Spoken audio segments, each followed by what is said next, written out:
ব্যস্ত সময়, ব্যস্ত নগর, ব্যস্ত পোড়ামন। ব্যস্ত সময়, ব্যস্ত নগর, ব্যস্ত পোড়ামন। ব্যস্ততায় ঘুরে ফিরে রে রঙিন জীবন রে, রঙিন জীবন।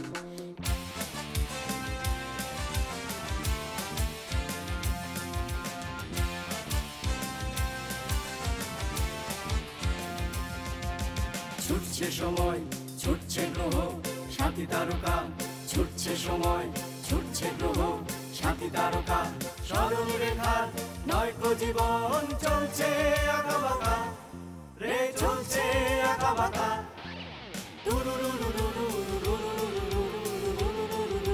কর্পোরেট জীবন,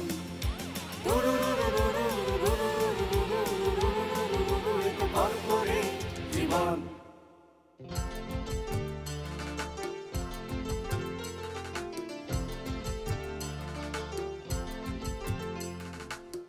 হিসেবে কষি, হিসেবে মেলাই, অন্তরে বাহিরে সদাই। হিসেব কষি, হিসেব মিলাই, অন্তরে বাহিরে সদাই। মিটে কি মিটে না তো ভুল হয়ে যায় রে, মিটে কি মিটে না তো ভুল হয়ে যায় রে। কর্পোরেট, কর্পোরেট, কর্পোরেট, এ তো কর্পোরেট জীবন।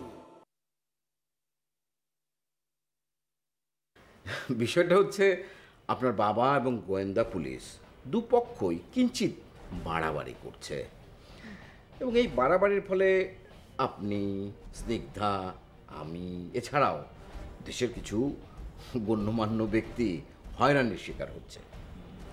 তারা আমার বিরুদ্ধে অভিযোগ আনছে, আমার কোম্পানির বিরুদ্ধে অভিযোগ আনছে, এবং আমাকে নানানভাবে ব্লেম করছে। এখন আমি কোনো কিছুই জানি না, তারপরও আমার বিরুদ্ধে এরকম মিথ্যা অভিযোগ কেন আনা হলো, কেন আমাকে এরকম হ্যারাস করা হচ্ছে, বা আমাদেরকে কেন ব্লেম করা হচ্ছে, আমি কিছুই বুঝতে পারছি না।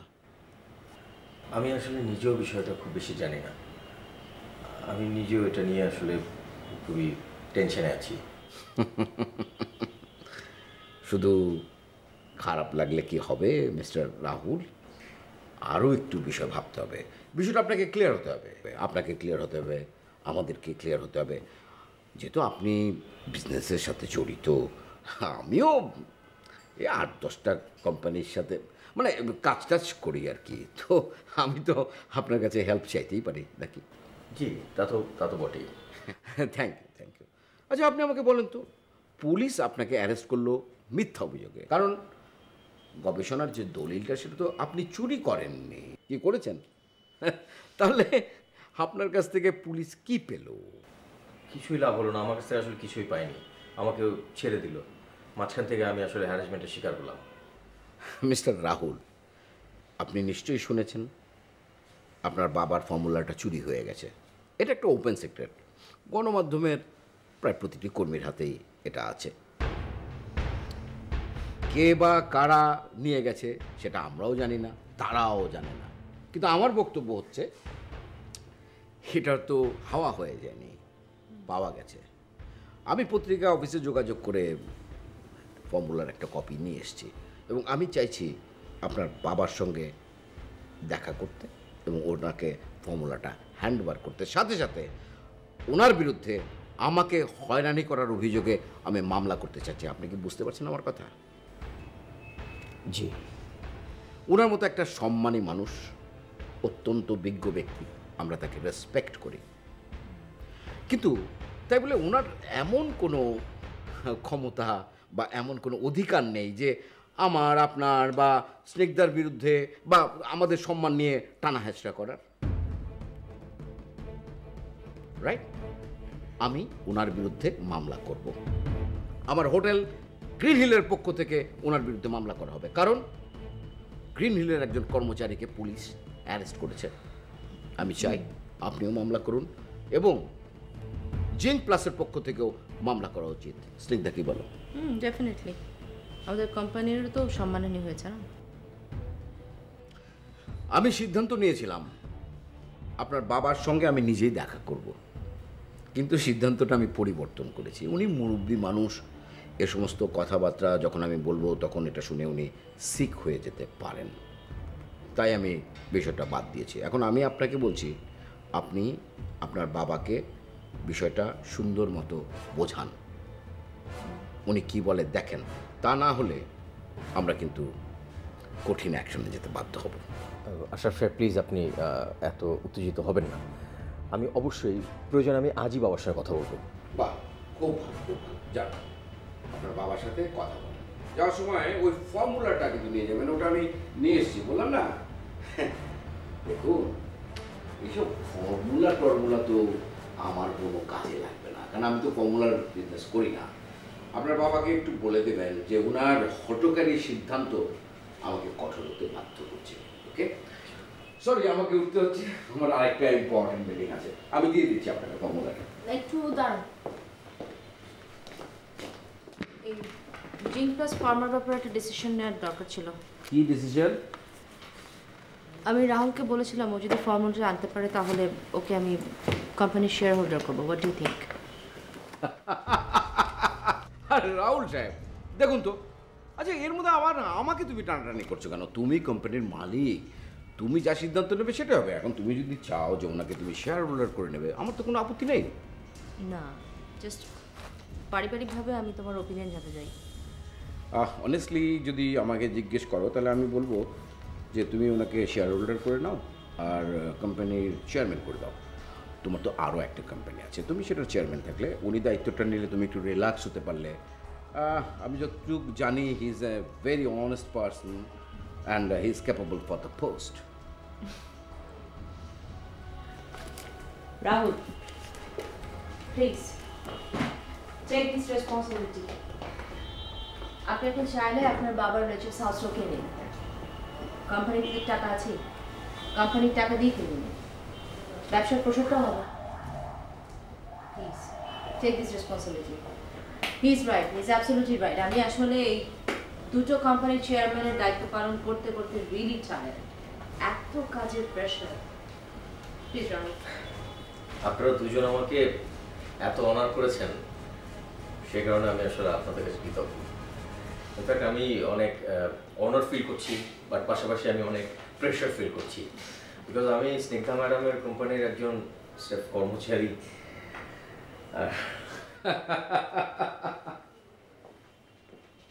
ইয়াং ম্যান, এভাবেই তো মানুষ আস্তে আস্তে উপরে ওঠে। হঠাৎ করে তো আর তাল গাছে ওঠা যায় না। চাকরি, অনেস্টি, পার্সোনালিটি, রেসপন্সিবিলিটি, এখনই তো হচ্ছে ক্যারিয়ার করার সময়। আজকে এমডি, কালকে চেয়ারম্যান, আজকে শেয়ার হোল্ডার, কালকে ওনার। এভাবেই তো হয়। হ্যাঁ, সরি সরি সরি, তোমাকে হঠাৎ করে তুমি বলে ফেললাম। No no no, it's alright. আপনি আমার সিনিয়র। Okay, my pleasure. তাহলে আমি আজকে আসছি। তোমার বাবাকে একটা কথা বলতে, সরি মিস্টার রাহুল, আপনার বাবাকে একটা কথা বলতে কিন্তু আপনি ভুলে যেন না। উনি এরকম আচরণ করলে দেশের বড় বড় শিল্পপতিরা কিন্তু নেচার্স হাউসকে বয়কট করবে। ওকে? জি, আমি সেটা দেখবো অবশ্যই। Okay, see you next time. Bye.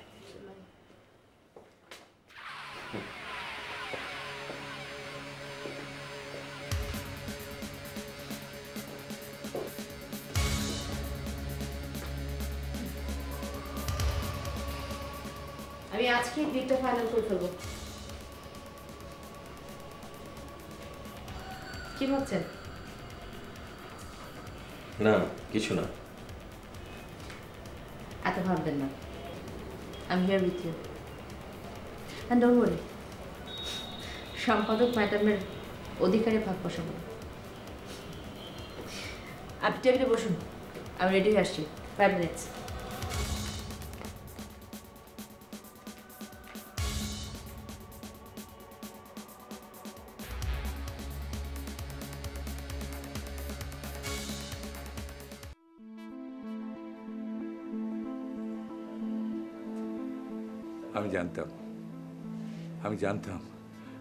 আমি জানতাম তুই একদিন ফেরত আসবি বাবা। ঘরের ছেলে চিরকাল কি আর ঘর ছেড়ে বাইরে থাকতে পারে রে বাবা? পারে না। চল উপরে চল, বাবুল ফিরোজা, শিল্পীর সঙ্গে দেখা করবি? চল। আমি দেখা করার জন্য আসিনি। দেখা করার জন্য আসিসনি মানে কি? এ কি ধরনের কথা বলছিস তুই? বাড়ি এসে ভাই ভাবির সঙ্গে দেখা করবি না? চল চল চল। বাবা, বিপুল, এই বাড়ি, এই সংসারের মায়ের আমি আর বন্দী হতে চাই না। তাছাড়া তোমরা তো আমার আপন কেউ নয়। জন্ম পরিচয় না জানা একজন মানুষ, এতেই বলা চলে। Stop stop it. আমার সামনে একদম বেয়াদবি করবি না। কে বলেছে তুই এতিম? কার কাছে শুনেছিস এসব কথা? বল বল, কার কাছে শুনেছিস?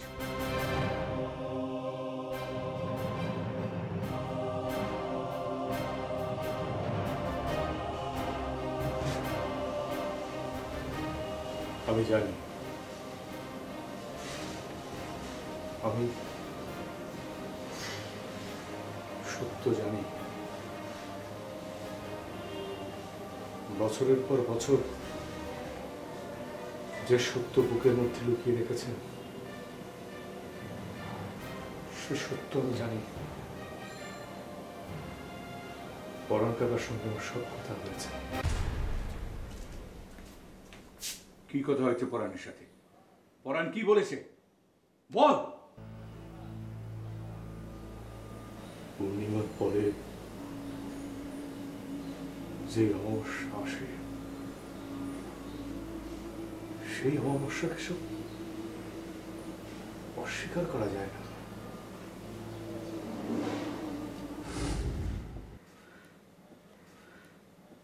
আপনি কি অস্বীকার করতে পারেন আমি আপনার ঔরসজাত সন্তান নই?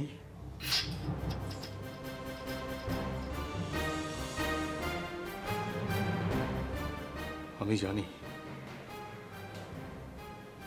1971-এর সেই ভয়ঙ্কর ইতিহাস।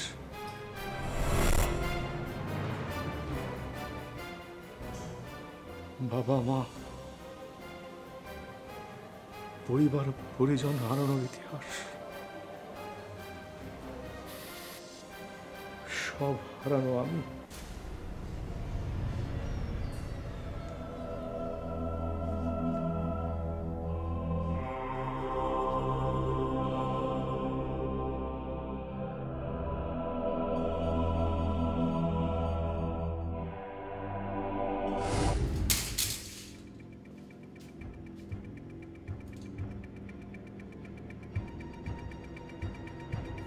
থাকবো না যেখানে স্বাধীনভাবে থাকা যায় না, আমি সেখানে থাকবো না। যেখানে মতের আমি সেখানে থাকবো না। আমি সব কিছু ভাঙবো। বিপুল বাবা, আপনি এসব কি করছেন? কি করছেন চোখে দেখেন না? চোখ অন্ধ? এবারে সবাই তো অন্ধ। নিজেরটা ছাড়াই বাড়ি কেউ কিচ্ছু চোখে দেখে না। স্বার্থপর সব। আমি থাকবো না বাড়িতে। বাবা, আপনি এসব কি বলছেন? আমার যেখানে মতের মিল হয় আমি সেখানে থাকবো না। আমি যেখানে স্বাধীনভাবে থাকা যায় না আমি সেখানে থাকবো না। আরে থামেন তো আপনি।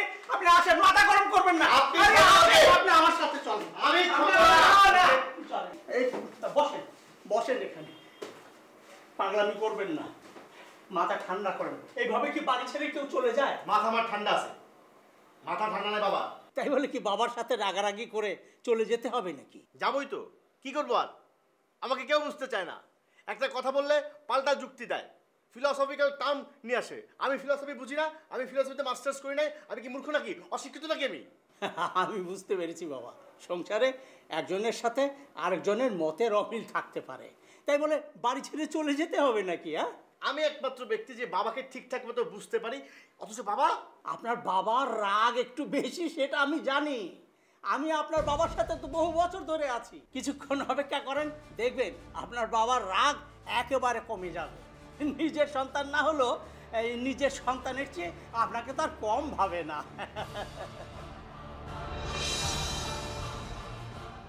নিজের সন্তান না হলো মানে কি বললেন আপনি? না না না না, আপনি না না, আপনি স্যারের ছোট সন্তান। আপনি স্যারের ছোট সন্তান।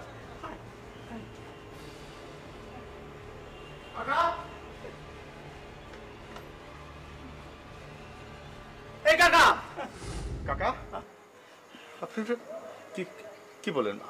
বাবা আমার আমি বাবার সন্তান না কাকা? কিছু মনে করবেন না বাবা, আমি আসলে কথাটা বলতে চাইনি, মুখ ফসকে বেরিয়ে গেছে। স্যার শুনলে হয়তো রাগ করবেন, কিন্তু আসল সত্যটা হচ্ছে কি? আসল সত্য কি? আসল সত্য প্রফেসর এম.এ. হোসেন আমার বাবা। এর বাইরে সত্য আছে নাকি? আমি সেটা বলতে পারবো না। আপনি আমাকে আপনি আপনি আপনার বাবাকে গিয়ে জিজ্ঞেস করেন। কাকা বলতে পারবেন না মানে? কি বলতে পারবেন না বলেন? আপনি তার পালিত সন্তান।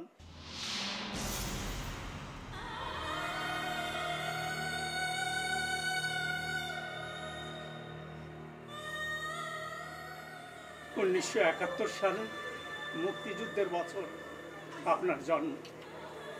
আমি সব ঘটনার সাক্ষী বাবা।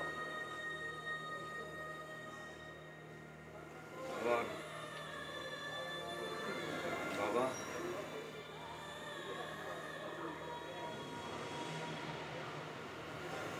কোথায় তারা? স্বর্গে। সবাই স্বর্গে চলে গেছে বাবা। মুক্তিযুদ্ধের বছর আমাদের গ্রামেই আপনার জন্ম। আপনার বাবার নাম নিরঞ্জন মিত্র, স্বর্ণ ব্যবসায়ী। সেই মুক্তিযুদ্ধের কালে পাক বাহিনী আমাদের গ্রামে ঢুকে জ্বালিয়ে পুড়িয়ে দেয়। তখন সেই জ্বলন্ত আগুনে আপনার বাবা মা নিঃশেষ হয়ে যায়। আমি তখন মুক্তিবাহিনীতে ছিলাম।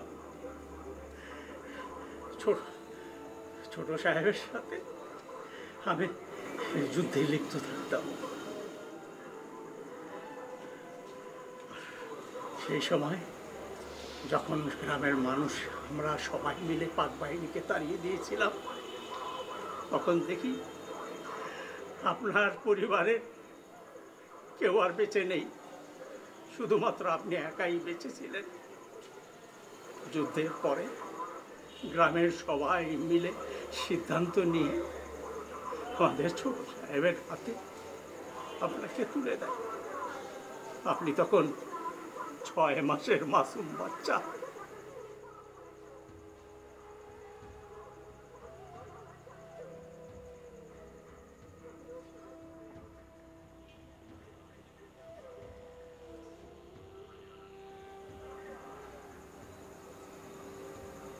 তার মানে জীবন ঘষে আগুন জন্ম থেকেই জ্বলছি।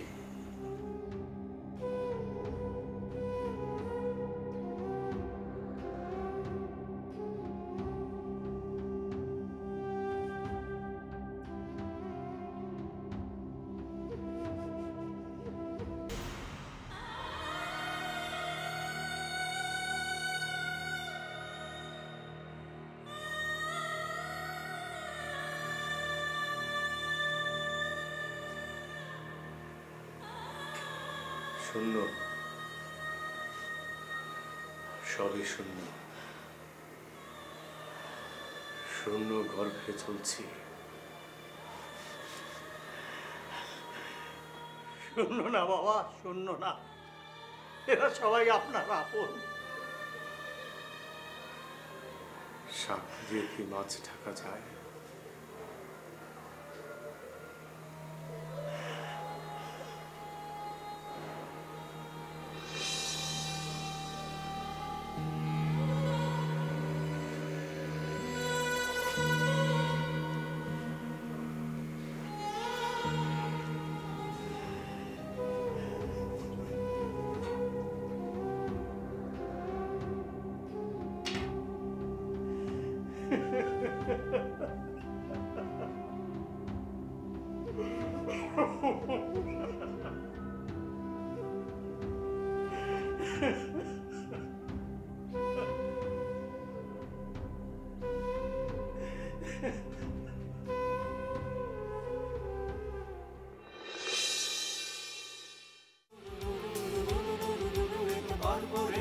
জীবন